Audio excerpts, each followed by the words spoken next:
नमस्कार मित्रांनो, big boss Marathi season 6च्या घरातून डबल इव्हेक्शन झालंय. 2 सदस्य घराबाहेर गेलेत. शॉकिंग असं सांगणार नाही, परंतु डबल इव्हेक्शन करायची या आठवड्यात गरज होती का? गेल्याच आठवड्यात 2 सदस्य घराबाहेर गेले आणि या आठवड्यात पुन्हा 2 सदस्य. अविश संजीवला घराबाहेर पाठवणारच होते, कारण अविशचा तसा बिग बॉसच्या घरामध्ये गेमही नव्हता.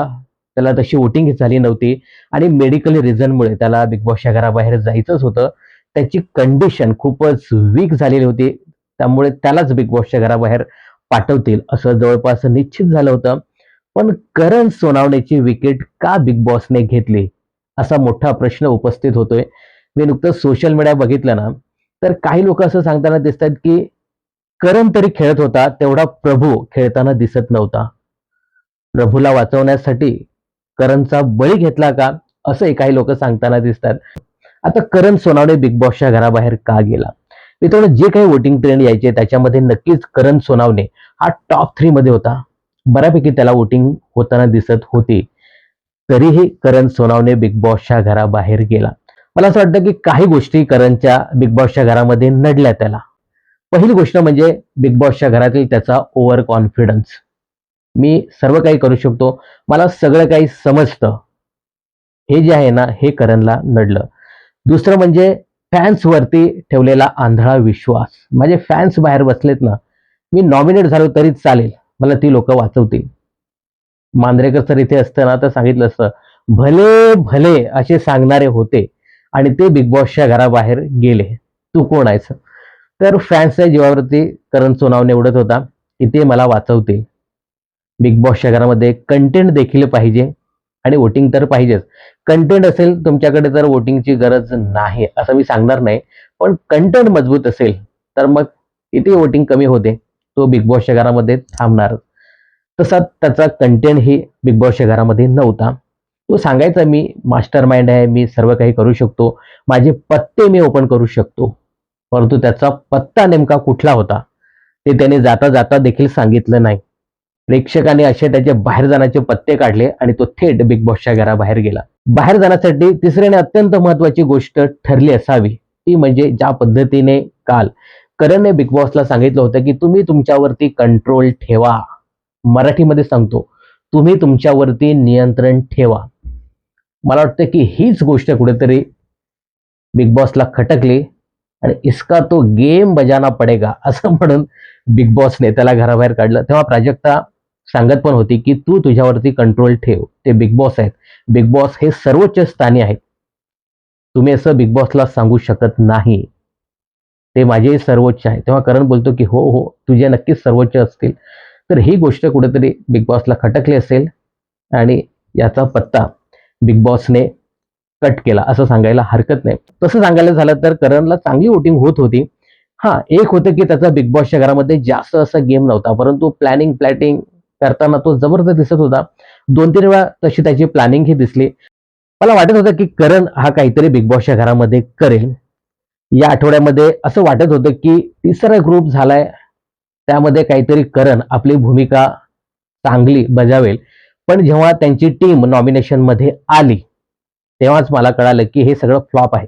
हा करण त्या कॅप्टन्सीला घेऊन होता, कॅप्टन्सीचं नियोजन करत होता. जेव्हा नॉमिनेशन प्रक्रिया सुरू होती तेव्हा कॅप्टन्सीच्या डील्स करत होता. अरे, तुमची एक एक लोक नॉमिनेट होत आहेत, ते बघ ना, कॅप्टन्सीची दूरची गोष्ट आहे. आणि असं पण तो कॅप्टन पदाचा उमेदवार देखील झाला नाही आणि बिग बॉसच्या घराबाहेर गेला. वाईट या गोष्टीचं वाटलं मित्रांनो, अनालिसिस टीम जी आहे त्याचे 4 कंटेस्टंट हे नॉमिनेट झाले होते, प्राजक्ता, आणि 3 कंटेस्टंट हे बॉटमला होते.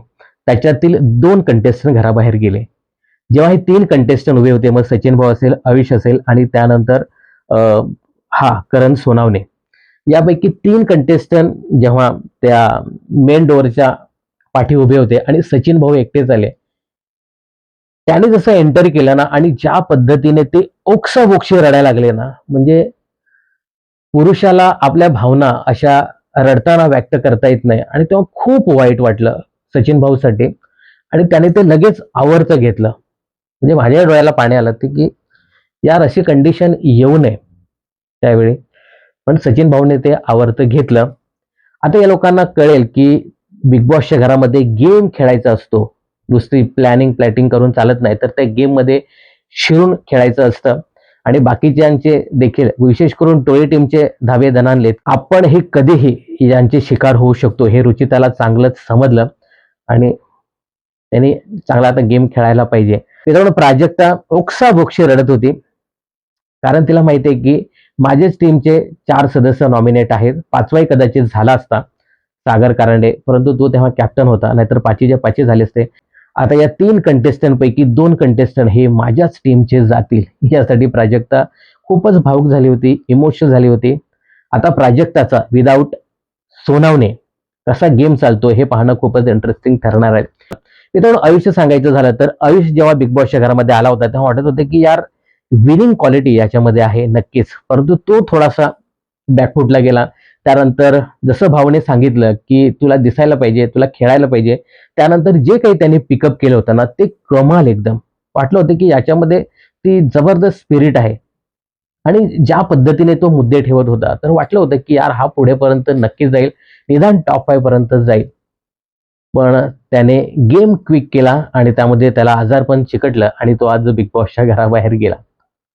अखेर मित्रांनो, 2 चांगले कंटेस्टंट, स्ट्रॉंग असं मी सांगत नाही, पण 2 चांगले कंटेस्टंट बिग बॉसच्या घराबाहेर गेले, आयुष संजीव आणि सोनावणे वहिनी. खरंच सोनावणेचा अति कॉन्फिडन्स नडला. सोनावणेने जे काही बिग बॉसला चॅलेंज केलं ते नडलं, की फॅन्सच्या जीवावर मी काही करू शकतो हे नडलं. काय वाटतं तुम्हाला? सोनावणे याची बिग बॉसच्या घरातून विकेट का पडले याबद्दल तुमचं काय मत आहे हे कमेंट्स करून नक्की सांगा. बिग बॉस आणि मनोरंजन क्षेत्रातील अशाच फिल्मी अपडेट जाणून घेण्यासाठी चॅनल जर सबस्क्राईब केलं नसेल तर जरूर करा.